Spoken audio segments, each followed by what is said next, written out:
Good morning, students. This is Manisha with a new topic, antibodies. Antibodies made from two Greek word, ये दो Greek word हैं जिनसे मिलके बनती हैं, जिसमें एंटी का मतलब होता है अगेंस्ट और बॉडी का मतलब बॉडी होता है।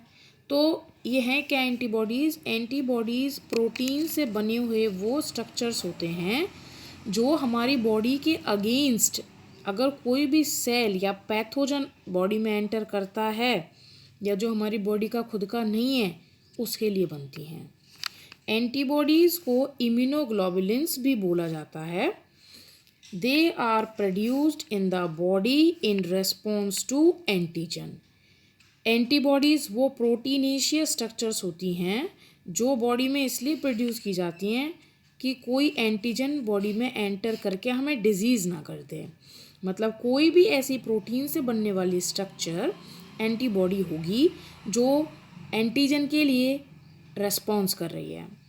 सो अब जान लेते हैं एंटीबॉडीज़ की लोकेशन क्या है। Where they are present in the body? They are present on the cell surface, या तो ये सेल सरफेस के ऊपर प्रेजेंट होती हैं या फिर ये ब्लड में फ्री मूव करती हैं। जिन सेल्स की सरफेस पे ये प्रेजेंट होती हैं उन्हें हम बी लिम्फोसाइट्स बोलते हैं और वही इन्हें फॉर्म भी करती हैं। सो फॉर्मेशन की अगर हम बात करें, so B lymphocyte cells, specially B lymphocyte cells भी दो तरह की होती हैं, plasma B cell and memory B cell. Plasma B cells are the B lymphocyte cells which produce antibodies. Types of antibodies. There are 5 basic types of antibodies. Immunoglobulin A. A here is for alpha and immunoglobulin में IG is the short form. Immunoglobulin G जिसे हम gamma भी बोलते हैं और ये body में सबसे ज़्यादा प्रेजेंट होती हैं 80%. Immunoglobulin E, they are also called ellipsons. Immunoglobulin M, they are called mu. Immunoglobulin D, they are called delta cells. Antibody structure. Generally किसी भी एंटीबॉडी की स्ट्रक्चर को समझने के लिए हम एक बेसिक सा मॉडल लेकर चलते हैं और वो हम इम्यूनोग्लोबुलिन जी का लेते हैं। ये सबसे अच्छी स्ट्रक्चर बनाती है इम्यूनोग्लोबुलिन जी, ईजी बनाती है, बेसिक स्ट्रक्चर बनाती है। That's why we use it as for the study of antibody structure. Antibody में क्या क्या होता है? एंटीबॉडी में दो चेन होती हैं, हैवी और लाइट चेन, इसीलिए उसका फॉर्मूला हम H2L2 लिखते हैं। H2 का मतलब दो हैवी चेन हैं, L2 का मतलब दो लाइट चेन्स हैं। N antibody molecule is made up of 4 peptide chains and 2 small light chains and 2 longer heavy chains. Antibody में 4 पेप्टाइड चेन होती हैं जिनमें से 2 स्मॉल होती हैं जिन्हें लाइट चेन बोलते हैं, 2 बड़ी होती हैं जिन्हें हम लॉन्गर चेन्स बोलते हैं। एंटीबॉडी के अंदर कांस्टेंट और वेरिएबल रीजन्स होते हैं, डाइसल्फाइड बॉन्ड और हिंज रीजन्स होते हैं। लाइट एंड हैवी चेन्स कितनी होती हैं? लाइट और हैवी चेन्स जो हैं उनमें 2 लाइट चेन हैं, 2 हैवी चेन है किसी एक एंटीबॉडी में। लाइट और हैवी चेन आपस में जो ज्वाइन होती हैं वो एक सल्फाइड बॉन्ड से ज्वाइन होती हैं और जो 2 आपकी हैवी चेन्स हैं वो 2 डाइसल्फाइड बॉन्ड से ज्वाइन होती हैं। फ्लेक्सिबल रीजन एंटीबॉडी का हिंज रीजन होता है। अभी मैंने जो डेफिनेशन पढ़ी है ये बिना डायग्राम के आपको समझ नहीं आ रही होंगी, तो हम इसके डायग्राम को स्टडी कर लेते हैं एंटीबॉडी के। यहाँ आप देख रहे हो ये आपकी एक हैवी चेन हो गई, ये आपकी दूसरी हैवी चेन हो गई, तो 2 एंटीबॉडी के अंदर हैवी चेन्स हो गई। ये जो स्मॉल चेन्स आप देख रहे हो, एक ये है और एक ये है, ये दोनों आपकी क्या हैं? ये आपकी लाइट चेन्स हैं।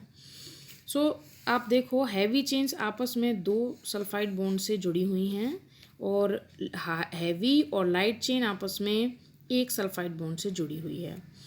ओके, इसमें हम एंटीबॉडी बाइंडिंग साइट जो है वो हैवी और लाइट चेन के अपर रीजन्स हैं और यहीं पर आकर कोई भी एंटीजन ऐड होता है और इमोबिलाइज हो जाता है, वर्क नहीं कर पाता है।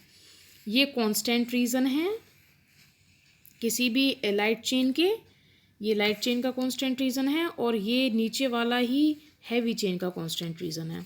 इनके ऊपर वाले रीजन जहाँ पे ये बाइंड होते हैं एंटीजन्स, ये वेरिएबल हैं, वेरी कर सकते हैं। मतलब किसी एंटीबॉडी में ये किसी और तरह के हो सकते हैं, दूसरे में किसी और तरह के हो सकते हैं।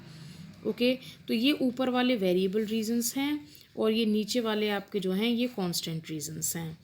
हिंज रीजन ये वाला होता है एंटीबॉडी का, जो कि फ्लेक्सिबल रीजन होता है। So this is all about the antibody structure. आज हम एक और टाइप के एंटीबॉडीज़ के बारे में बात करेंगे, जो हैं आपकी मोनोक्लोनल एंटीबॉडीज़। शॉर्ट फॉर्म में मोनोक्लोनल एंटीबॉडीज़ को हम MABS भी लिख देते हैं। क्या है monoclonal antibodies? An antibody produced by single clone of cell and consisting identical antibody molecules.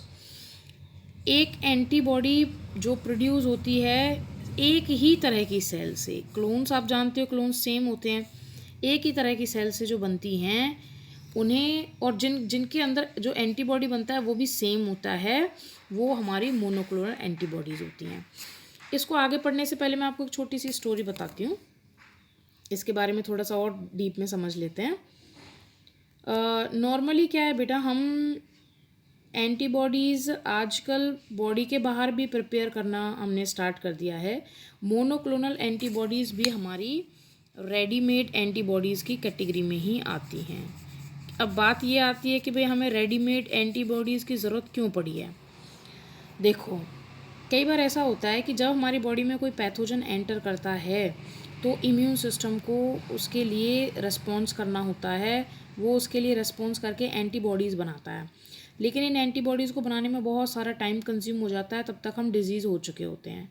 एक छोटा सा एग्जांपल हम स्नेक वेनम का ले सकते हैं।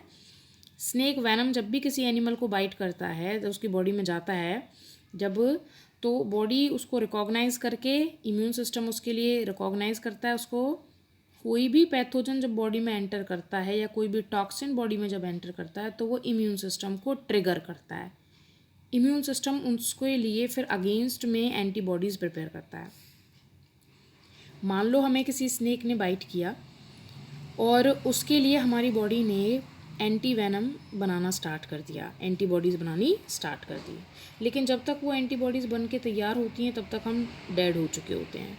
तो इसीलिए हमें अगर कोई पैथोजन बॉडी में एंटर होता है तो क्विक हमें एंटीबॉडीज़ चाहिए होती हैं। इस तरह की एंटीबॉडीज़ को फिर हम रेडीमेड यूज़ करते हैं। अब मान लो हम करते क्या हैं, हमने एक हॉर्स ले लिया, हॉर्स के अंदर हमने स्नेक वेनम डाल दिया। सेम वही प्रोसेस हॉर्स में भी होगी। हॉर्स उसके लिए एंटीबॉडी बनाएगा वेनम के लिए, लेकिन जब तक बना पाएगा तब तक वो डेड हो चुका होगा, क्योंकि वेनम बॉडी में स्प्रेड हो गया है। वेनम हमारी ब्लड को डेड कर देता है, साथ में नर्वस सिस्टम को भी डैमेज करता है, डेथ कॉज करता है। तो हम क्या करते हैं बेटा, डेथ तो हो गई है हॉर्स की, हम उस डेड हॉर्स में से उसके ब्लड को निकाल लेते हैं। ब्लड में ही वो एंटीबॉडी है, ब्लड के सीरम में, तो हम ब्लड के सीरम में से एंटीबॉडी को आइसोलेट कर लेते हैं और उसे फर्दर यूज़ के लिए अपने पास स्टोर कर लेते हैं। मान लो फ्यूचर में अगर किसी ह्यूमन के साथ अगर ऐसा होता है तो हम वो एंटीबॉडी जो हमने हॉर्स से आइसोलेट की हैं उन्हें यूज़ कर सकते हैं। लेकिन प्रॉब्लम क्या है, ज़रूरी नहीं है कि हॉर्स के ब्लड में सिर्फ वही एंटीबॉडीज़ हों जो वेनम के लिए बनी हैं। किसी और पैथोजन के लिए भी उसने कभी एंटीबॉडीज़ बनाई होंगी, वो भी हो सकती हैं। और हो सकता है कोई और केमिकल्स भी हो सकते हैं जो हमारे लिए टॉक्सिक्स हों, हमें एलर्जी कॉज करें। तो ऐसी रेडीमेड एंटीबॉडीज़ हमें बनानी होती हैं जो सिर्फ़ और सिर्फ किसी पर्टिकुलर पैथोजन के लिए ही काम करें और हमें एलर्जी ना करें। अब हॉर्स में जो एंटीबॉडीज़ बनी थी वैसे तो वो हमारे लिए बहुत अच्छी थी, स्नेक वेनम में काम कर रही थी, लेकिन वो हमें और भी प्रॉब्लम क्रिएट कर सकती हैं क्योंकि वो प्योरीफाइड नहीं हैं।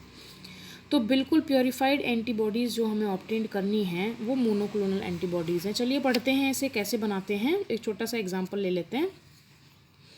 हमने एक माउस लिया, माउस के अंदर हमने कोई एंटीजन डाल दिया, स्पेसिफिक एंटीजन। अब स्प्लीन के अंदर क्या है, माउस की बी लिम्फोसाइट सेल्स हैं जो इस एंटीजन के लिए एंटीबॉडीज़ बना रही हैं। तो हम स्प्लीन निकाल लेंगे माउस का। स्प्लीन को निकालने के बाद हम क्या करते हैं, हम स्प्लीन के अंदर से बी लिम्फोसाइट सेल्स को निकाल लेते हैं जो उस एंटीजन के लिए एंटीबॉडीज़ बना रही थी। अब इन बी सेल्स को हम फ्यूज़ कराते हैं माइलोमा सेल से। माइलोमा सेल्स कैंसर सेल होती हैं।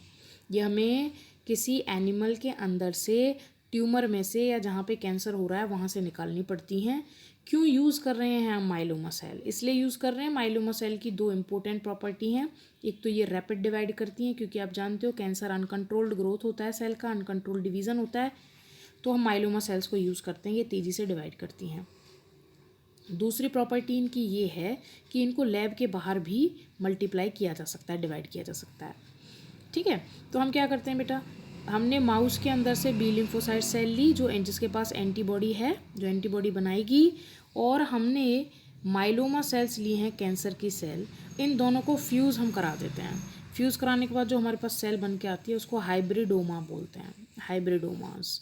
इन हाइब्रिडोमास को हम जो है कल्चर मीडियम में ग्रो कराते हैं, बहुत सारा इनका नंबर इंक्रीज़ करते हैं।